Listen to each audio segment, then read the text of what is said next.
Hello student, my self Ratna Sidar. आज कोविड-19 की इस संकट की घड़ी में हम जुड़े हुए हैं ऑनलाइन बायोलॉजी क्लासेस में। इसमें फर्स्ट चैप्टर है द लिविंग वर्ल्ड, जीव जगत। इस चैप्टर में हम सजीव क्या है, सजीव और निर्जीवों में समानता एवं असमानताएं, वर्गीकरण यानी कि जो जीवों का वर्गीकरण है वह किस तरीके से होता है, जैव विविधता और द्विनामकरण पद्धति, इसी के साथ साथ ही जंतु उद्यान, वनस्पति उद्यान, विभिन्न संग्रहालय कहाँ कहाँ स्थित है, इन सभी के बारे में हम इस चैप्टर में पढ़ेंगे। लेकिन उससे पहले हम कुछ बेसिक चीज़ों के बारे में देख लेते हैं। जैसे यहाँ पर मैंने कुछ वर्ड लिखा हुआ है बायोलॉजी, जो कि आपका ये सब्जेक्ट है, मेन सब्जेक्ट है। तो इसके बारे में हम लोग थोड़ा आज जान लेते हैं इंट्रोडक्शन क्लास में। बायोलॉजी, तो बायोलॉजी का अर्थ क्या होता है? यहाँ पर बायो, जो कि इसका अर्थ होता है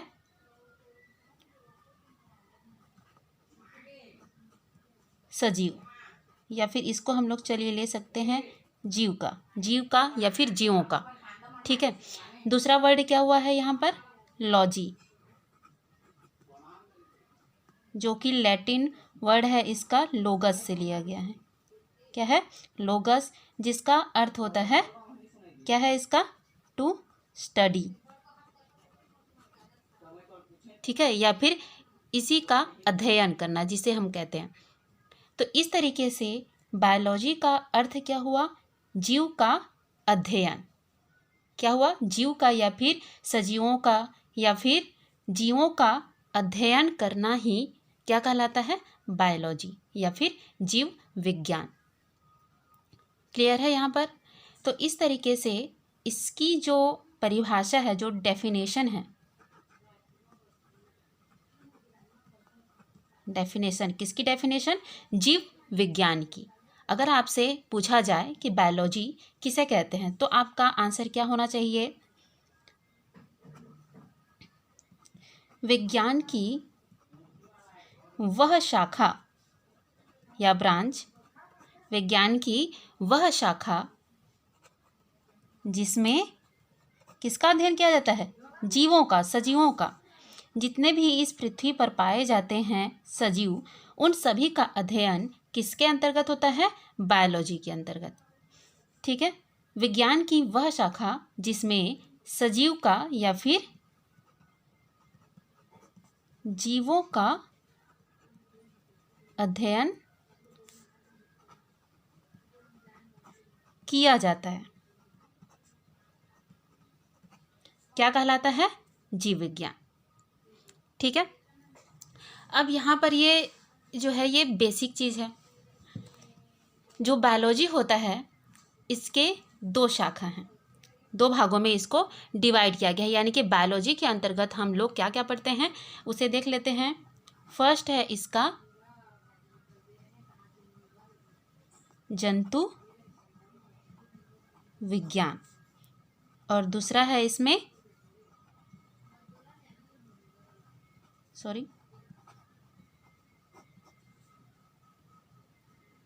वनस्पति विज्ञान।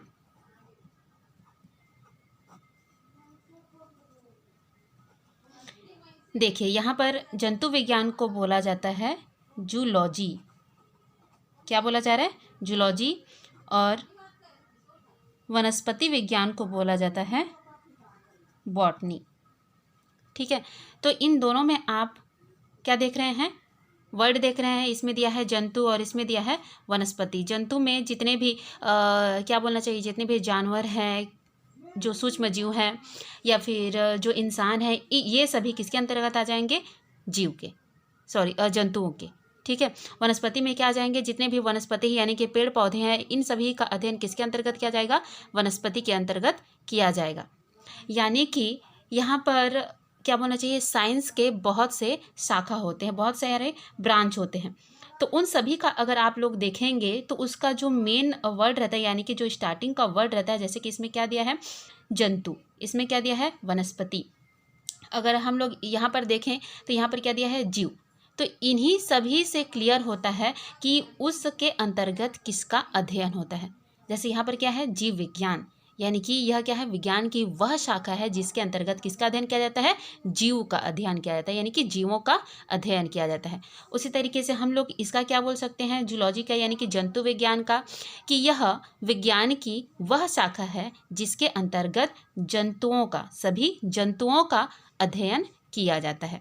उसी तरीके से यहाँ पर इसका डेफिनेशन क्या हो जाएगा, विज्ञान की वह शाखा है जिसके अंतर्गत जितने भी वनस्पति होते हैं उन सभी का अध्ययन इस शाखा के अंतर्गत होता है।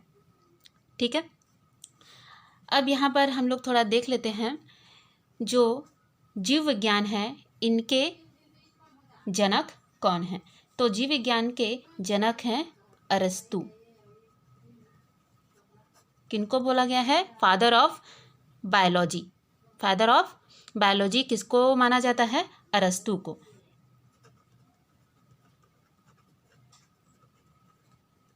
इन्हें एरिस्टोटल बोला जाता है, लेकिन इनका शॉर्ट फॉर्म क्या है, अरस्तु। उसी तरीके से हम लोग क्या देखेंगे, जूलॉजी और बॉटनी के जो फादर हैं उनको भी देख लेते हैं। फादर ऑफ जूलॉजी किन्हें कहा जाता है, इन्हीं को ही, एरिस्टोटल को ही कहा जाता है। ठीक है, अरस्तु। चलिए, उसी तरीके से बॉटनी के जो फादर है उनका नाम है थियोफ्रास्टस।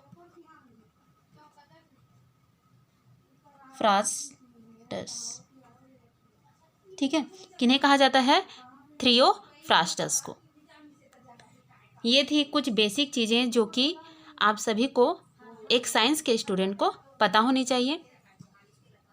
अब यहाँ पर हम थोड़ा जो चैप्टर का हेडिंग है उस पर फोकस करते हैं।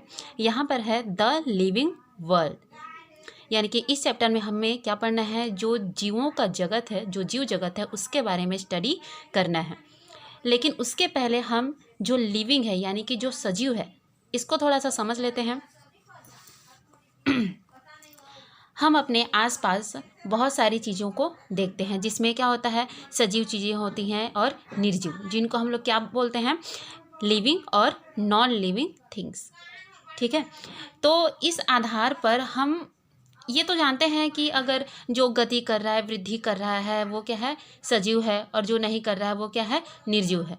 लेकिन अगर पूछा जाए कि सजीव यानी कि लिविंग होते क्या है, उनकी डेफिनेशन क्या है, तो उसको थोड़ा हम देख लेते हैं। लिविंग, ठीक है, लिविंग किसे कहेंगे,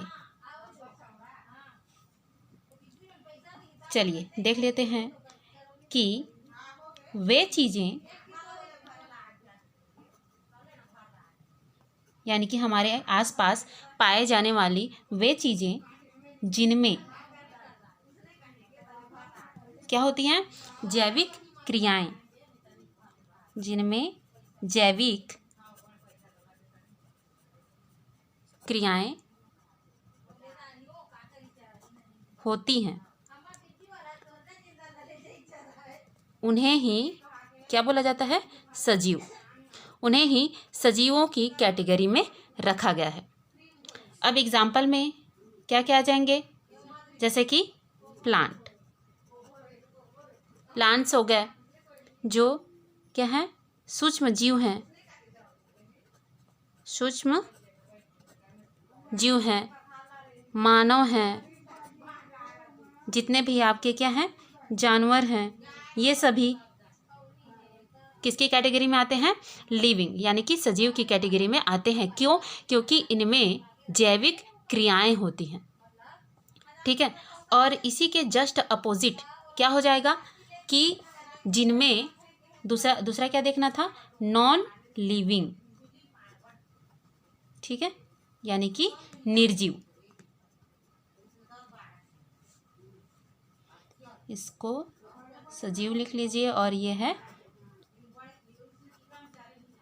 निर्जीव। तो नॉन लिविंग किसे कहेंगे, जिनमें जैविक क्रियाएं नहीं होती हैं।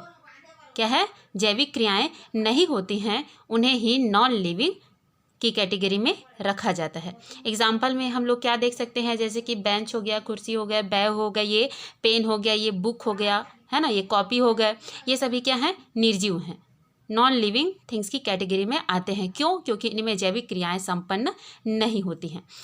अब यहाँ पर सवाल उठता है कि ये जैविक क्रियाएं क्या हैं? जैविक क्रियाएं क्या होती हैं? चलिए इसको देख लेते हैं। जैविक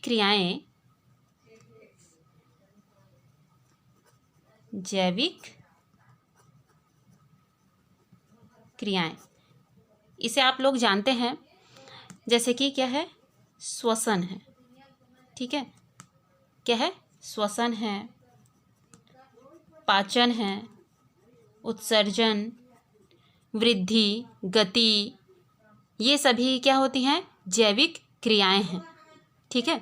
तो इन जिनमें भी अभी हमने जितना भी अभी मैं बता रही हूँ, जैसे कि श्वसन हो गया, पाचन हो गया, उत्सर्जन हो गया, वृद्धि हो गया, गति हो गया, है ना, ये सभी क्रियाएं आप ही देखिए, इन दोनों में से, लिविंग और नॉन लिविंग थिंग्स में से किन में ये जैविक क्रियाएं होती हैं, ठीक है। तो ये किन में हो रही हैं, सजीवों में, ठीक है।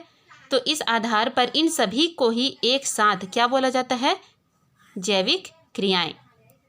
मतलब इन सभी को हम लोग अलग अलग नहीं बोल सकते ना कि ये सजीवों में श्वसन होता है, पाचन होता है, उत्सर्जन होता है। तो इस आधार पर इन सभी को एक साथ क्या बोला जाता है, जैविक क्रियाएं। ये शॉर्ट में आपका डेफिनेशन बन जाता है कि वे चीज़ें जिनमें जैविक क्रियाएं होती हैं उन्हें ही क्या कहा जाता है, सजीव कहा जाता है, ठीक है। इतना में ये क्लियर है कि सजीव किसे कहेंगे और निर्जीव।